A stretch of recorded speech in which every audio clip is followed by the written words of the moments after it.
l'année dernière, les 500 plus grandes sociétés transcontinentales privées ont contrôlé 52% du produit mondial brut.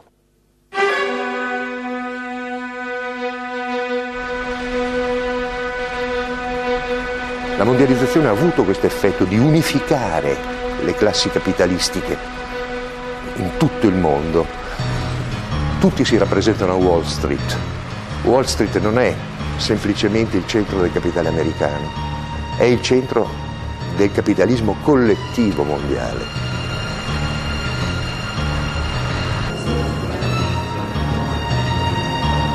Can we tame globalization? Can we tame the G1? Can we tame the G7 and G8? Can we embed governance in new structures of effectiveness and accountability? That is the big question for our century.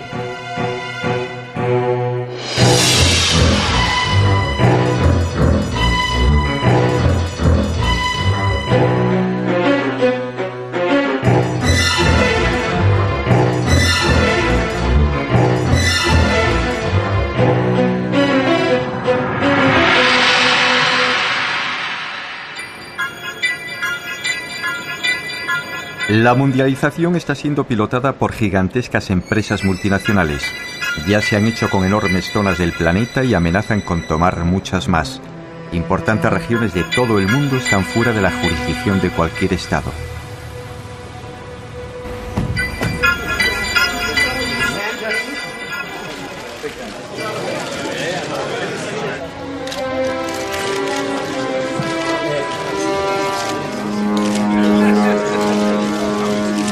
Seríamos muy ingenuos si concluyésemos que las personas que encabezan formalmente nuestros sistemas políticos, el señor Rodríguez Zapatero, el señor Blair o el señor Bush, tienen una capacidad firme de decisión en lo que respecta a lo realmente importante.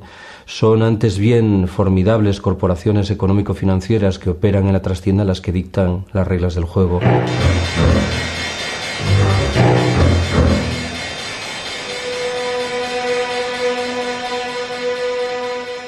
Les chefs d'État démocratiquement élus de ces États puissants, le matin, la première chose qu'ils font, c'est regarder les chiffres de la bourse, les indicateurs de la bourse de New York, de Tokyo, de la veille, pour savoir quel est le millimètre d'espace qu'ils ont pour leur politique fiscale, pour leur politique de l'emploi, pour leur politique d'investissement.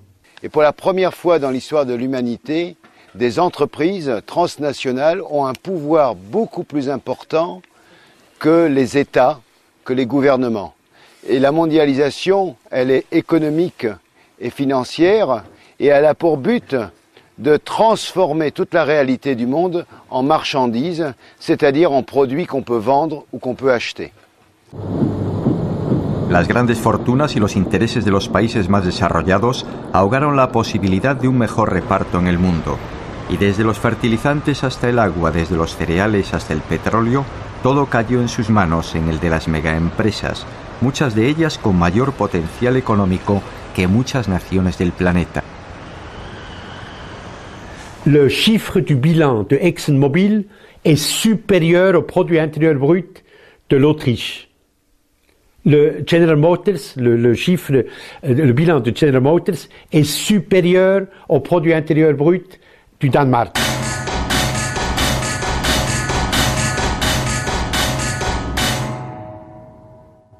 C'est que cette mondialisation, que les anglo-saxons appellent globalisation, a pour but de réduire la capacité des populations et des individus à décider de leur avenir.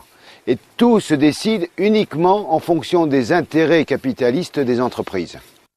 Et si nous ne nous réveillons pas maintenant, eh bien c'est la jungle qui va recouvrir notre continent, la loi du plus fort. Il n'y a aucune raison que les démocraties telles que nous les connaissons, la civilisation républicaine démocratique ou la monarchie constitutionnelle telle que nous le connaissons depuis un peu plus de 200 ans sur ce continent, continue.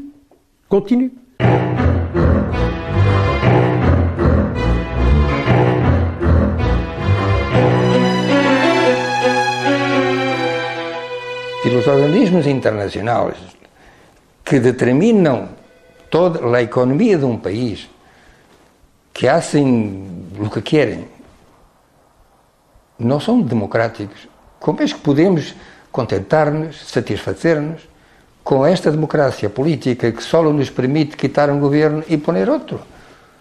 Como é que é? ¿Por qué la gente no se da cuenta de esto? ¿Y por qué es que los políticos no tienen la valentía de un día llegar a la televisión y decir, carísimos conciudadanos, venimos a hacer aquí una confesión sincera, es que nosotros no gobernamos.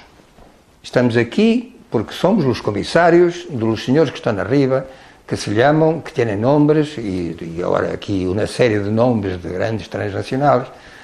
Indirectamente, claro, que eu não estou dizendo que eles estão ao serviço de todo isso, pero el mundo funciona, digamos, de esta forma. Los políticos han sido como han sido, entre otras cosas, porque el pueblo se ha conformado, porque ha dicho, bueno, es que quizás que es la única solución. Y poco a poco nos vamos dando cuenta de que la capacidad de participación de los ciudadanos, en lugar de impulsarse, decir, oye, que la democracia, como yo le decía antes, no es que te cuenten, es que te tengan en cuenta, que es muy distinto, ¿verdad? La democracia que hay actualmente en el mundo es que no me la creo, porque es una mentira. Es una mentira. El voto gratis no existe. Es una mentira. Que cuando vamos a votar para nada. Por una razón, que estamos votando para gente que no tiene ningún poder para cambiar las cosas. Después de votar, la mayoría de los pueblos quedan en un estado de indefensión jurídica, legal, frente a la decisión de los gobiernos. Ahora la democracia liberalista, la que existe realmente en el mundo, para votar de verdad hay que pagar. Quiere decir que hay que ser accionista. Si tú eres accionista de una sociedad, estás votando para cambiar el mundo de una manera u otra, porque tú influyes sobre esa sociedad y tú estás cambiando. ¿Quién ha votado para la guerra en Irak? Accionistas de empresas del Texas. Ellos han votado y han decidido que se iba a la guerra. Si la condición para mantenerse en el poder es obedecer, acatar lo que desde arriba llega, entonces yo diré que no vale la pena. Aquí el problema es si efectivamente queremos... Mira, pero quería decir otra cosa. Esa idea de que cada vez que llega una otra persona y que parece que las cosas pueden... Bueno, ocurrió con Clinton, imagino. Ocurrió con Kennedy. Ocurrió incluso con el señor Tony Blair. Que sí, los socialistas sobre todo, encantados con todo esto. Ocurrió con Lula. Está ocurriendo con Chávez. Se imaginou que poderia ocorrer com Kirchner. Se creyó que podía en Chile con Ricardo Lagos. E não quero dizer que cada um deles não haya hecho lo que podía. Pero el problema está ahí. ¿Qué es lo que significa lo que se puede? Yo pienso, o nos enfrentamos realmente, aguantando las consecuencias, o entonces todo lo que sea compaginar lo que nos gustaría o que nos necesitaría con las imposiciones que llegan desde arriba, eso no se puede.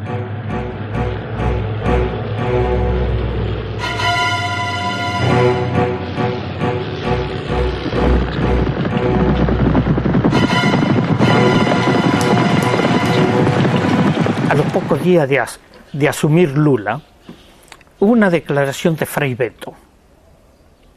Y Frei Betto lo dice muy sintético y con mucha precisión. Lula llegó al gobierno, pero no al poder. Entre llegar a un gobierno y tener el poder de lograr los cambios, hay una distancia abismal. Como então desgarrados da terra, como assim levantados do chão, como embaixo dos pés uma terra, como água escorrendo da mão. ¡Pátria livre! ¡Pátria livre! Lula se comprometió sobre todo a pagar la deuda. E a partir daí, a partir nesse momento, a Globo, a grande potência mediática do Brasil, e não só do Brasil, porque tem ramificações por aí, pois ha apoiado a Lula imediatamente. Há apoios que matam.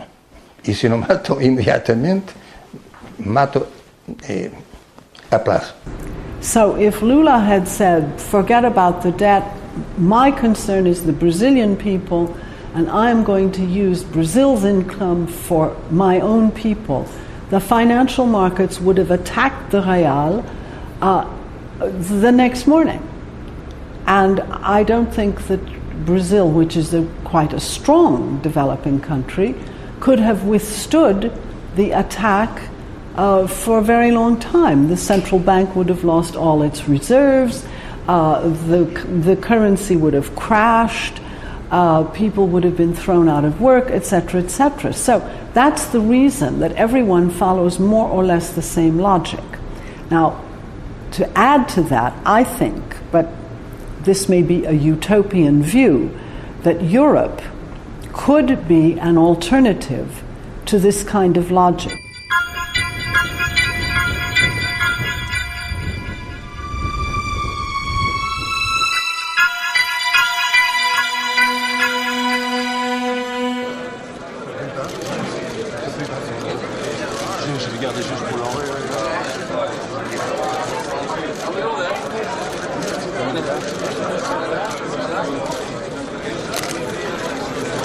And I think if Europeans were serious, they could become a force for pursuing a different kind of globalization. And that is what I try to encourage. But I realize this is a very long shot, as we say. It's not a probable outcome. Europa inventó los modelos políticos más horribles de la historia humana. Inventó la Inquisición, inventó la colonización, el imperialismo, el fascismo, el nazismo, el stalinismo, inventó cosas terribles. Pero al mismo tiempo inventó la democracia, los derechos humanos, el modelo social, la equiparación hombres-mujeres, etcétera, etcétera, etcétera. Los dos lados de Europa. Nosotros, yo considero que estos dos lados, el lado oscuro y el lado claro, desgraciadamente, históricamente, compiten de manera permanente y se encuentran en cada sociedad europea. Se encuentran aquí en España. Hay un lado de este país ligado al lado oscuro y hay otro lado ligado al lado claro.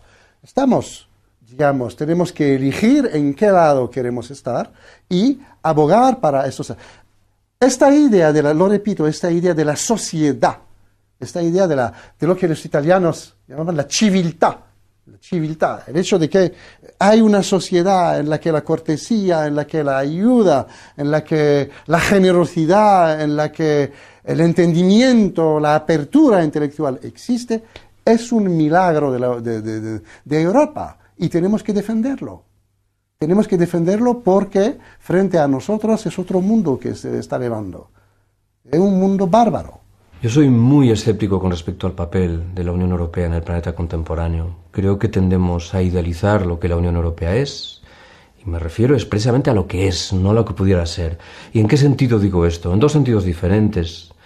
Creo que tenemos que abandonar una vieja distinción que sugiere que hay un modelo de capitalismo europeo caracterizado por su afortunada condición social y diferente del modelo norteamericano, mucho más impregnado por la lógica de la competición más feroz.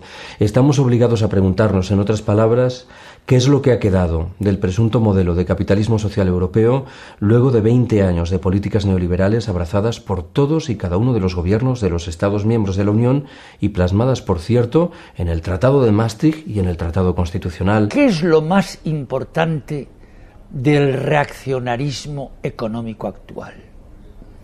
El hecho de que efectivamente solo quieren jugar a favor de corriente y que hoy la corriente está en las grandes empresas.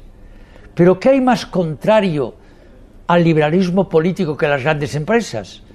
Vamos, lo del señor Bush con Halliburton y con todas las grandes sociedades que le apoyan a él, ¿cómo podemos llamar a Bush liberal? En ningún sentido. Vivimos en el imperio de las transnacionales, en el imperio del capital.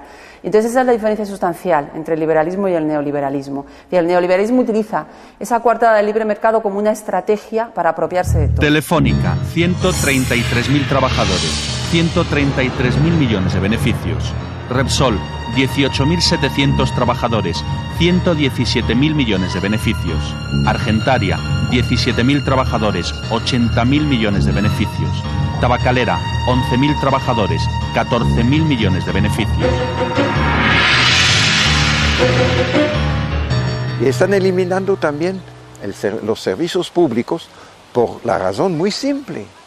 Es que la acumulación de capital exige que todo se transforma en mercancía, porque es solamente sobre mercancías que usted puede hacer un provecho, y el provecho sirve a la acumulación. El sistema económico vigente hoy en día a nivel mundial, representado por la OMC, por el Fondo Monetario Internacional, es un sistema basado en la idea de que la sociedad no existe, la sociedad. Existe un mundo de individuos en competencia permanente entre ellos. De ahí el artículo 1.3 del Tratado Constitucional. Competencia libre y no falseada. ¿Qué significa falseada? Significa que el Estado no debe intervenir, o sea, no existe. No, la sociedad desaparece. Lo que existe es únicamente la economía, el mercado. Y en este sentido, me parece que hoy en día todos los servicios públicos, que nosotros llamamos servicios, son amenazados. It is said that if you could privatize all of the public health systems in Europe, it would be a market of at least $2.5 trillion a year. Es un campo enorme. Solamente la educación en el mundo significa gastos de más de 2.000 millones de dólares. Así es una fuente extraordinaria de posibilidad de provecho. Vous pouvez privatiser le golf ou vous pouvez privatiser, je ne sais pas, moi, la gymnastique, ou mais vous ne pouvez pas privatiser la santé et l'éducation. Et je crois que là, il n'y a pas beaucoup de conflits de civilisation là-dessus. Un espagnol, il pense comme un arabe là-dessus. Tenemos ya 4 cátedras con nombres de multinacionales belgas, porque han pagado por eso. Así, las universidades son más y más escuelas superiores al servicio del mercado. Pero no hay reacción. No hay reacción dentro de los profesores, de los investigadores, muy poco dentro de los estudiantes, por muchas razones. Pero una de las razones es el hecho que se hace por pequeños pasos. Y así se absorba este cambio. Pero un día eso tiene de explotar.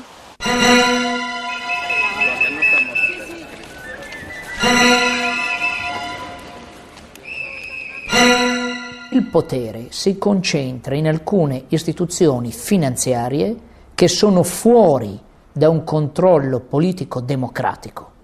Penso a quella che io definisco la Santa Trinità del male: la Banca Mondiale, il Fondo Monetario Internacional e l'Organizzazione Mondiale del Comercio. Son instancias al servicio de las grandes empresas transnacionales. Su propósito es abrir las economías y sanearlas para que estas empresas puedan llevar adelante sus operaciones de saqueo.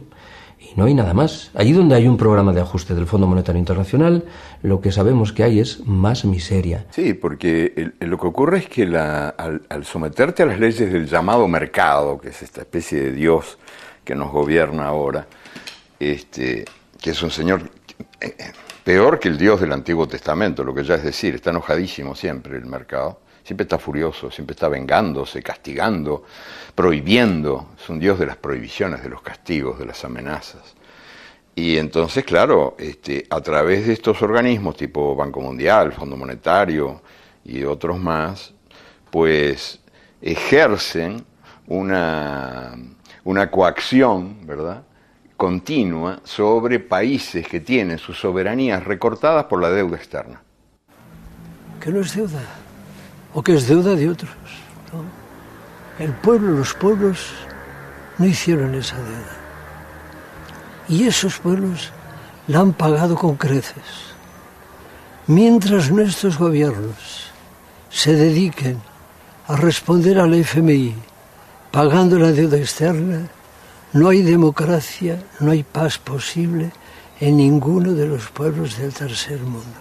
Y el primer mundo, sobre todo esos señores banqueros, que son los grandes usureros de la modernidad o de la posmodernidad, el primer mundo y ellos han de entender que así no hay futuro para la humanidad. Y estando en Italia, en Ferrara, Eduardo Galeano contó una breve historia que define claramente lo que está pasando con cada uno de nuestros pueblos. Y quiero compartirla con ustedes. Es casi un cuento.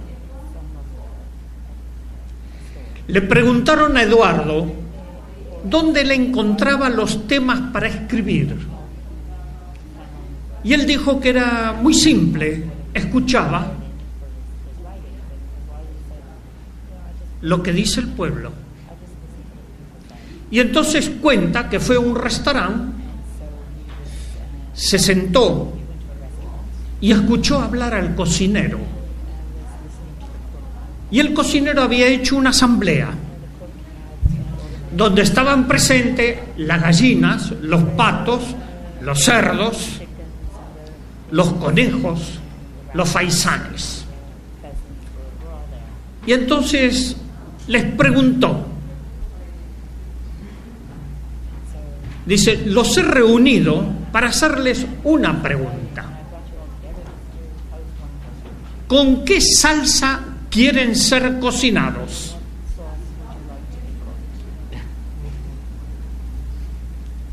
Todos quedaron asustadísimos hasta que se escuchó a una humilde gallina decir, yo no quiero ser cocinada.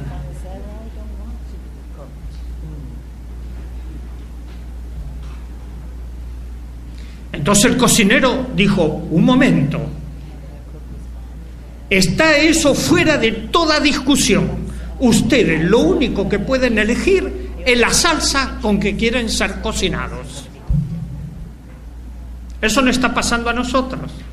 ¿Qué lección tenemos? ¿Ustedes eligieron la salsa con que quieren ser cocinados? ¿Tenemos esa resignación? ¿O comenzamos a cambiar?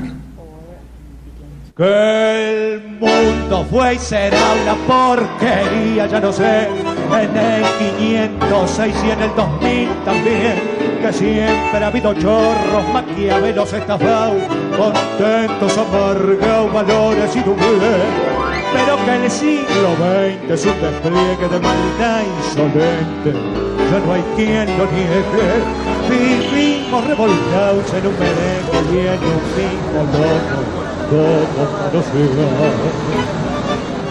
Una delle situazioni drammatiche a cui abbiamo assistito questi anni è stata l'Argentina. Una delle ragioni della grande crisi economica argentina, al di là di questioni interne, la corruzione eccetera, sono stati i piani di aggiustamento strutturale imposti dalle grandi strutture finanziarie internazionali, che hanno obbligato alla privatizzazione di molteplici servizi, che hanno avanzato dei prestiti con degli interessi altissimi, con il risultato finale di aumentare la povertà di una fetta sempre maggiore della popolazione.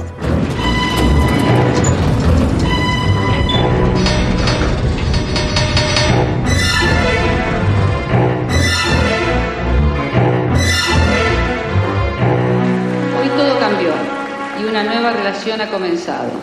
También una nueva forma de vivir y de pensar. Aunque todos parezcamos los mismos, un cambio decisivo y fundamental se ha instalado entre nosotros. Y es un hecho de justicia histórica que este cambio lo realice un presidente justicialista, cerrando así el ciclo que comenzó hace 40 Jamás nadie como Menem había osado llevar la traición como bandera, ni ejecutar con tanto cinismo acciones contra la nación. El travestismo del nuevo jefe va a pulverizar medio siglo de resistencias populares. Impone la ideología de la derrota frente al modelo global. Indulta a los jefes de la dictadura y traiciona a millones de trabajadores que soportaron la represión. Abandona el antiimperialismo popular y la política de no alineamiento de Perón y Evita para establecer relaciones carnales con Estados Unidos. Su programa será el del Banco Mundial y el Fondo Monetario. Lo que sucedió en la Argentina fue la aplicación de políticas que se aplicaron no solamente en la Argentina. Has hablado de globalización. La globalización no ha sido otra cosa que la exportación global de un determinado modelo económico. A caballo de la caída del muro de Berlín y de la expansión dominadora del modelo del gran capital, surgen estos planes. Es la época del consenso de Washington. Todas las políticas de ajuste estructurales, sobre todo en países de Latinoamérica, por ejemplo, facilitaron las privatizaciones masivas y facilitaron el que las empresas transnacionales campasen por el mundo como los nuevos señores feudales. En Argentina, durante el gobierno de Menem, se privatizó todo menos 3 cosas: el perro, el gato y el loro. El resto se privatizó todo. Le hicieron creer a la sociedad que el verdadero demonio era el Estado. Y los ángeles salvadores venían de manos de las privatizaciones y las corporaciones. Carlos Menem remató la operación al vender las empresas públicas a inversores extranjeros. La deuda externa se disparó hasta los 188.000 millones de euros con el gobierno de Fernando de la Rúa. Porque el plan que impone el Fondo Monetario Internacional es un plan decidido a hacer un gran negocio financiero con este asunto de la deuda y asegurar gran rédito a las corporaciones y al sistema bancario.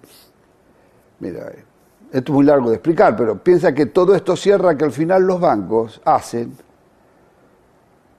rompen las reglas básicas del sistema capitalista. Los bancos se llevan los depósitos de los ahorristas.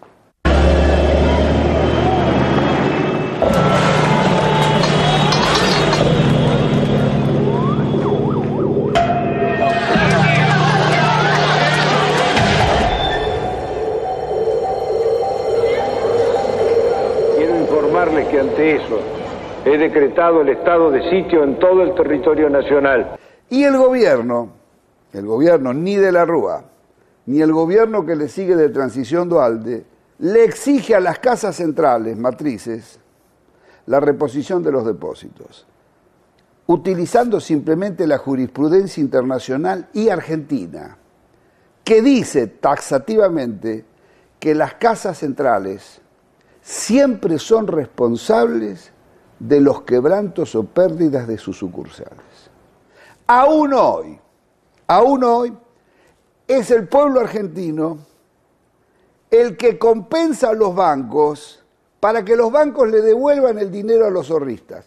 Aún hoy. Un dólar arriba de otro dólar que junté a lo largo de 25 años de trabajo para que cuando me jubilara tuviera una vejez digna, cosa que el gobierno no me da. ¿Por qué no nos tratan los bancos como tratan a sus ahorristas en el exterior? Y yo los puse en bancos privados, porque desconfiaba de los bancos nuestros, porque ya me agarraron en el 89, pero evidentemente soy una estúpida. Entonces, ¿qué necesitan? ¿Una bomba? Yo no soy de poner bombas, pero al menos me desahogo con la cacerola. Esta cacerola le hizo puré a mis hijos para que cada vez que la vea sepa que si me roban porque ellos son unos sinvergüenzas, pero yo luché por mis derechos. La gente se fue sintiendo cada vez más furiosa, cada vez más enojada con esta estafa que le habían hecho, le habían prometido lo contrario de lo que se hacía.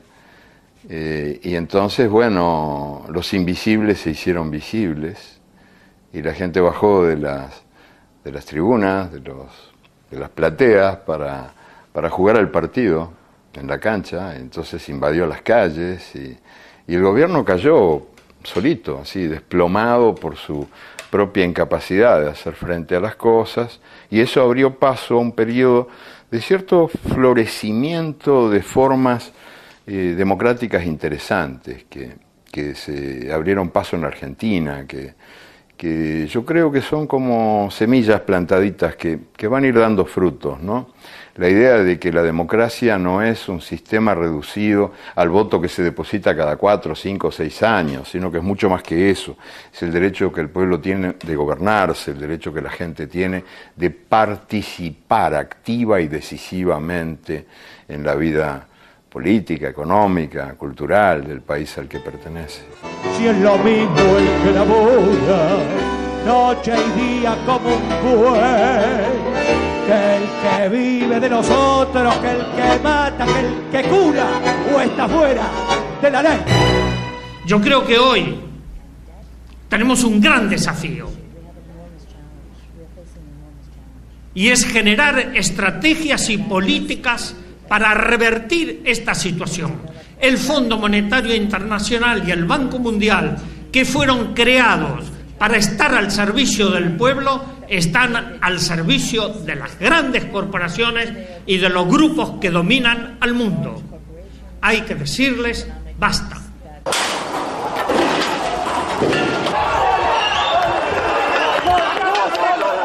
Argentina tiene, por la gracia de Dios, 30 millones de hectáreas de tierra cultivable, innumerables y profundos ríos, un ancho mar con millones de toneladas de peces, todos los climas, personas calificadas y trabajadoras, trigo, maíz, ganado bovino y ovino, industria automotriz, electrónica, mecánica y química, petróleo, minería y la lista sigue. Entonces, ¿cuál es el problema? ¿Quién fue el creador de esta bomba? Respuesta: políticos incompetentes, malos administradores, diputados y senadores corruptos, sindicalistas traidores, empresarios ávaros. ¿Y vos? La Argentina, siendo un país riquísimo, porque no somos un país pobre, somos un país empobrecido, tenemos más de 10 millones de personas que viven en situación de pobreza. Se mueren 100 niños por día de hambre y enfermedades evitables. Cada ajuste era una puñalada al corazón para un médico que venía aquí, porque sabía que después de ese ajuste 3, 4, 5, 6 veces más, los chicos que nacían en ese periodo no iban a comer. Entonces íbamos a tener esta cantidad de chicos y de ahí nació este documento que nosotros hicimos hace poco, que dice: otros toman las decisiones, nosotros lo vemos morir. Pero resulta que cuando nosotros empezamos a leer, traducíamos bibliografía del inglés. Entonces nosotros veíamos cómo se solucionaba, cómo le arreglábamos los líquidos, cómo le arreglábamos las sales, cómo le arreglábamos las proteínas. Y después ya, viendo que cada vez era más y que nos sobrepasaba, empezamos a leer otras cosas. Hasta llegamos a leer un libro argentino, Juan P. Garrahan, no sé si le suena. Dice: la desnutrición no es una enfermedad socioeconómica y cultural que se soluciona poniendo a trabajar a todos los factores de la nación. Nos dice que le vamos a dar alimento, que le vamos a todos los factores de la nación. Y ahí explotó todo, ahí ya nos dimos cuenta. ¿Qué hacemos nosotros con el desnutrido mandándolo a la casa? ¿Qué hace la nación? Vamos a salir de Tucumán, a Buenos Aires hay que llegar. Esta marcha es una fiesta, la locura de la... Vamos a salir de tu casa, la marcha nacional de los chicos del pueblo. Yo este año los pude acompañar únicamente en un tramo que tiene que ver con el hambre.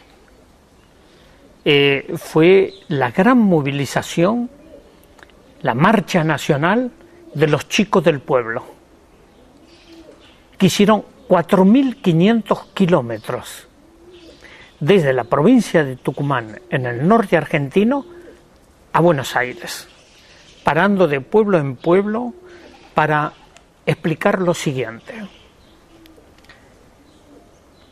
El hambre es un crimen. La otra cosa que dicen los chicos fue un impacto muy grande. Dicen, nosotros tenemos derechos y tenemos derecho a no comer de la basura. Esto de los chicos del pueblo, que lo digan los mismos chicos, es impactante. Nosotros tenemos derecho a una vida digna, a que nuestros padres tengan trabajo y a ser felices, porque no lo somos. Sin embargo, no queremos perder la alegría de la vida. No queremos más muertes por desnutrición, porque no nos gusta que nos cuenten el cuentito de que el país es pobre. Recorrimos las rutas y vimos que nuestro país es rico. Hay que repartir mejor. Esto ya no va más. ¡Basta! Con los chicos no se jode.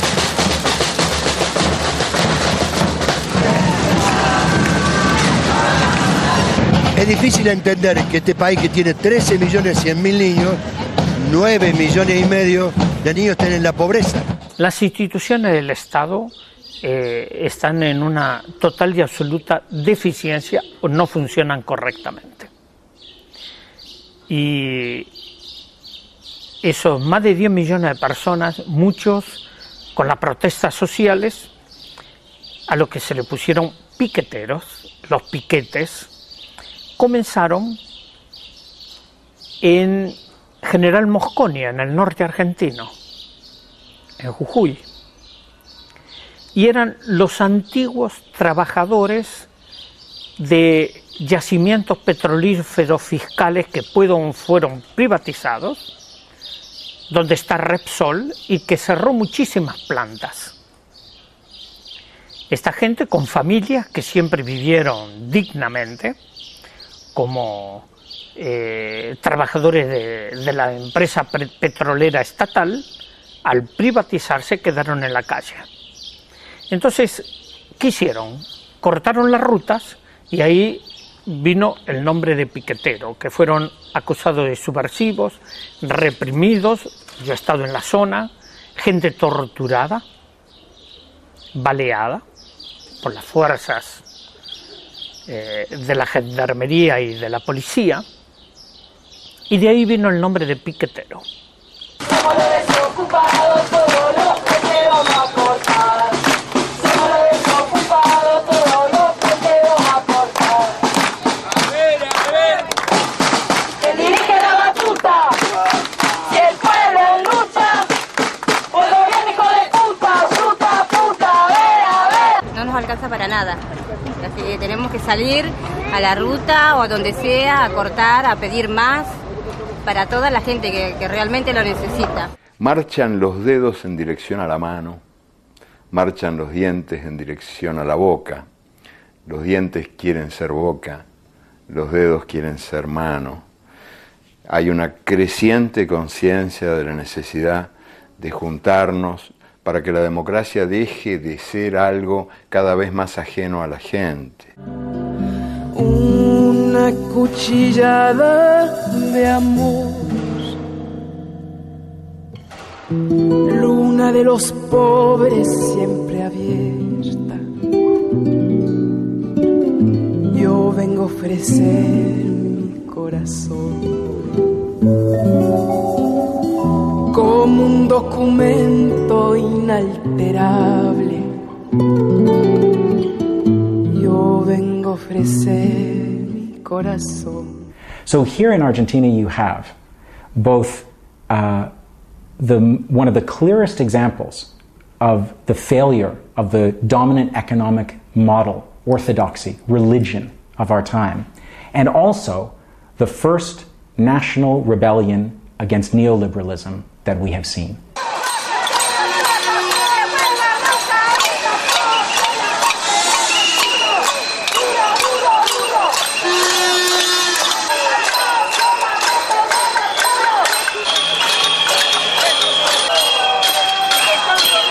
estamos hartos de todo eso. Por eso estamos en la calle, para recuperar nuestros ahorros, pero también para sacar este gobierno corrupto de una vez por todas, que no soportamos más los argentinos.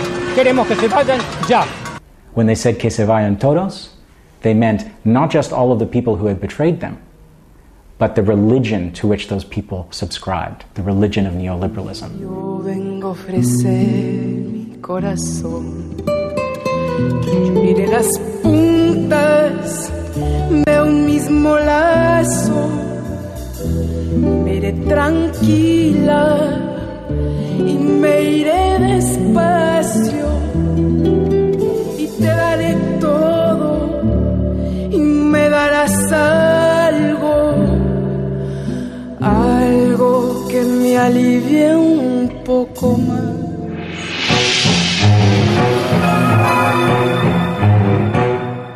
The financial markets now are very large players globally and are capable, through the free movement of capital, which is required by the International Monetary Fund, they can destabilize whole societies and have done so.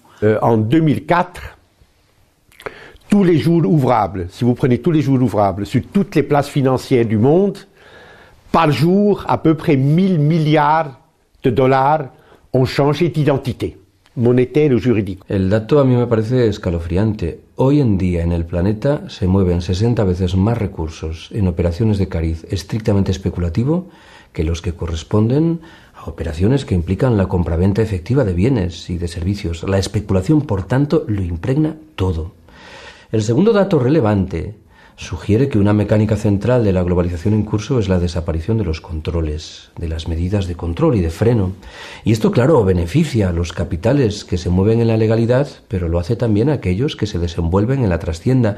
Y lo hace de tal manera que en realidad estamos medio obligados a discutir si tiene sentido seguir hablando de redes del crimen organizado, porque el propio concepto solo tiene sentido si existen reglas del juego de obligado cumplimiento. Quien no satisface las reglas se sitúa al margen y recibe el San Benito correspondiente. Pero si desaparecen las reglas, el propio concepto de crimen organizado parece que pierde sus cimientos. ¿Y cuál es el resultado? El resultado es el desconcierto actual. Es la contradicción entre democracias frágiles, vulnerables, como se quiera, a escala nacional, y una plutocracia, una oligocracia a escala internacional. Y tenemos tráfico de todo, tráfico de armas, tráfico de drogas, tráfico de personas, de capitales, de patentes, de todo. Y tenemos una vergüenza, que esto tendríamos que terminarlo, que es el que existan unos paraísos fiscales.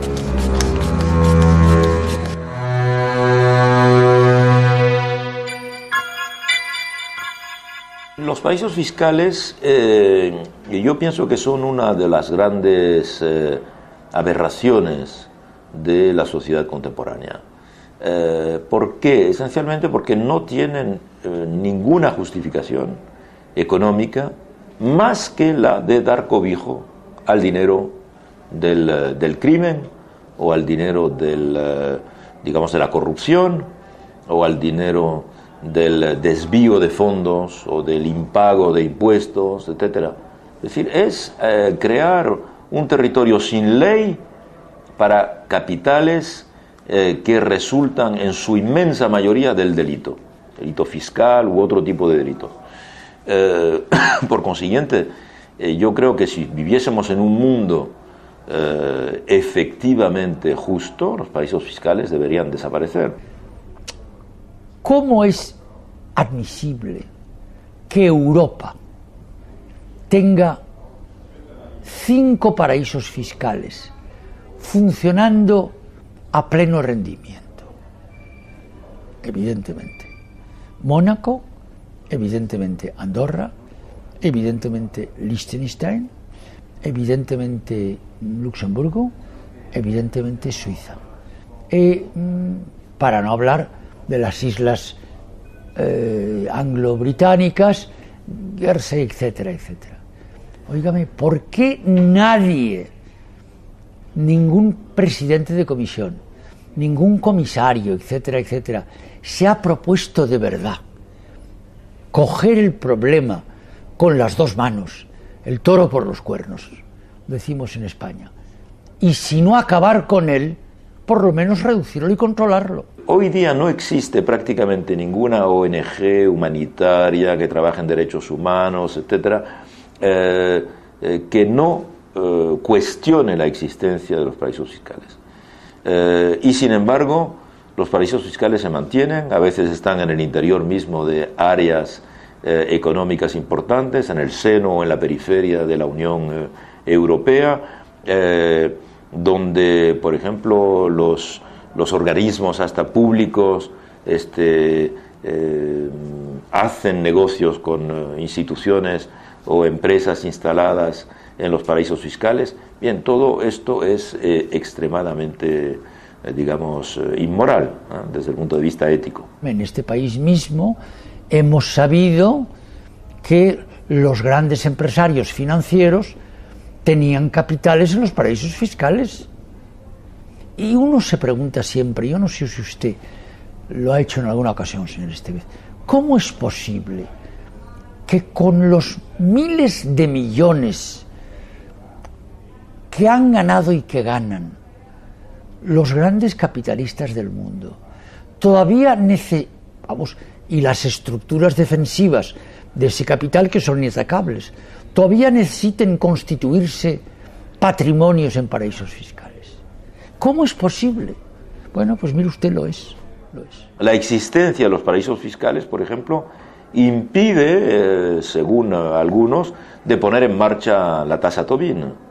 Y todos sabemos que una tasa Tobin, que sería una especie de IVA planetario, permitiría en algunos años acabar con la gran pobreza en el mundo, por lo menos lanzar planes Marshall masivos de erradicación de la gran miseria que está causando tanta desgracia y tanta muerte en el mundo. Los paraísos fiscales evidentemente lo impiden porque dan la posibilidad a capitales de evadirse hacia ellos. El mundo está patas arriba, sí. El mundo está patas arriba porque desalienta el trabajo, la creación, recompensa la especulación, recompensa el crimen. Es un mundo patas arriba y tenemos que pelear para ponerlo sobre sus pies.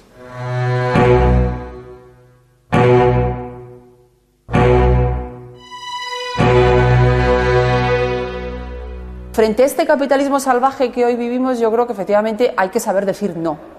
Es decir, que hay que saber decir no, bueno, pues a todas esas promesas también utópicas que desde la ideología neoliberal del mercado se nos dice que todo esto nos va a traer progreso y desarrollo para todos. Bueno, pues hay que saber decir no a esto, hay que saber decir no al pensamiento único, a este mito de que ya no hay ideologías en el mundo, cuando esto se nos dice desde una posición ideológica muy clara. Que es la dominación intelectual, cultural y el control científico, económico y político del mundo. Y lo grave de esto es que con este arrumbamiento de los valores de la izquierda hemos perdido todos los grandes valores éticos del comportamento politico e social. Si parla sempre in democrazia di voce del popolo, ma la voce del popolo oramai è un effetto riflettente della voce dei media.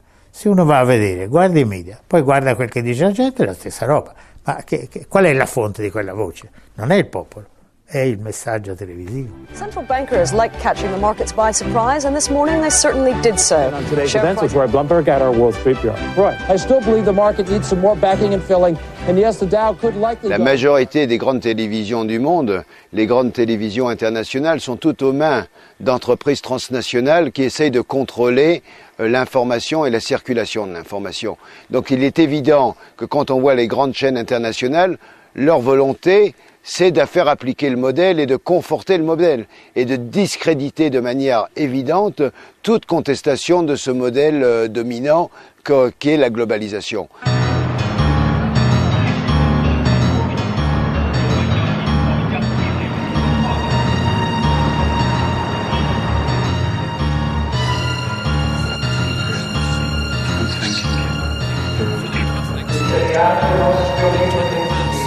Los medios de comunicación, la función esencial de los medios es fabricar el olvido.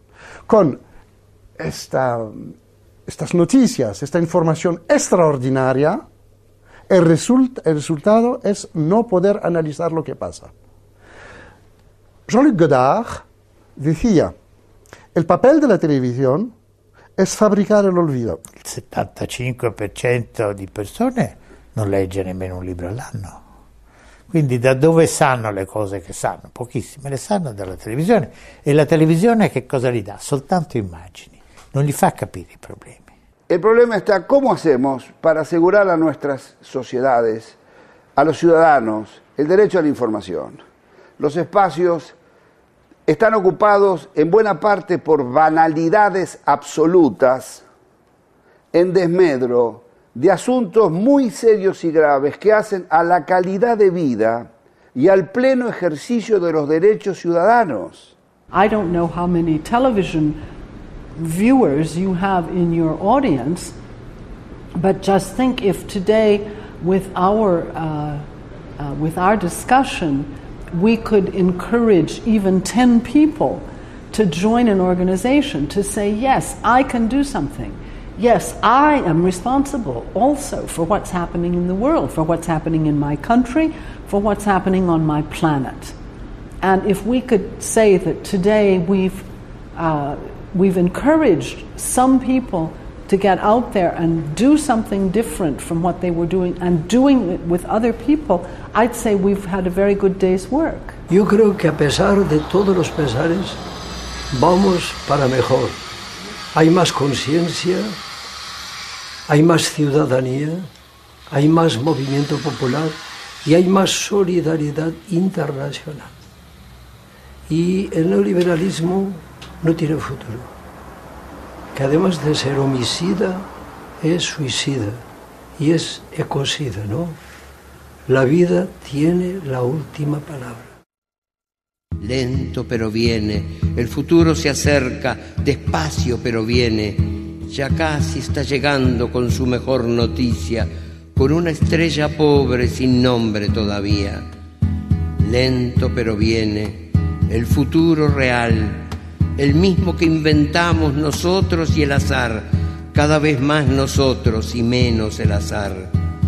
Lento pero viene, el futuro se acerca, despacio pero viene, lento pero viene, lento pero viene, lento pero viene.